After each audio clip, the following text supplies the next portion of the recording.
যে আমি তো অনেক পাপ করে ফেলেছি, আল্লাহর কাছে ক্ষমা চাওয়া উচিত, আল্লাহ তুমি আমাকে মাফ করে দাও। সে এই যে তওবা করে নিয়েছে, আল্লাহর কাছে ক্ষমা চাইলো, তার জীবনের সমস্ত পাপকে আল্লাহ মাফ করে দেবেন। আল্লাহকে কোনো পাত্তাই দেয় না, তাদের মৃত্যুটা ফেরাউনের মতো হয়, তখন আর তার তওবা কবুল হয় না। কিন্তু আমরা এরকম, হঠাৎ করে আপনি বসে আছেন, আপনি ভাবতে পারেন না একটু পরে মরে যাবেন, কেন যেন মনে হলো যে আমি তো অনেক পাপ করে ফেলেছি, আল্লাহর কাছে ক্ষমা চাওয়া উচিত, আল্লাহ তুমি আমাকে মাফ করে দাও। এতটা বলেছেন হয়তো, হঠাৎ করে কোনো গাড়ি আপনার উপর দিয়ে উঠে গেল, অ্যাক্সিডেন্ট হয় না রাস্তাঘাটে, এরকম হয়ে গেল।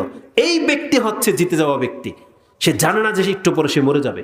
সে এই যে তওবা করে নিয়েছে, আল্লাহর কাছে ক্ষমা চাইলো, তার জীবনের সমস্ত পাপকে আল্লাহ মাফ করে দেবেন। এটা হচ্ছে সময়। এটা যেই ব্যক্তি পেয়ে যাবে সেই ব্যক্তি হচ্ছে সৌভাগ্যবান। কিন্তু সবার এই নসিবটা হয় না। অধিকাংশ মানুষ যারা বেশি পাপ করে, আল্লাহকে কোনো পাত্তাই দেয় না, তাদের মৃত্যুটা ফেরাউনের মতো হয়। সে মরার সময় অনুতপ্ত হয়, কিন্তু সময় পাস হয়ে যাওয়ার পরে, মানে সময় শেষ হয়ে যাওয়ার পরে সে তওবা করতে পারে, কিন্তু তখন আর তার তওবা কবুল হয় না। এই জন্য মরার সময়টা অত্যন্ত গুরুত্বপূর্ণ। যে কেউ ভালো কিছু করতে চাইবে, কিন্তু তাকে আল্লাহ সুবহানাহু ওয়া তাআলা সেই অনুমতি দেবে না।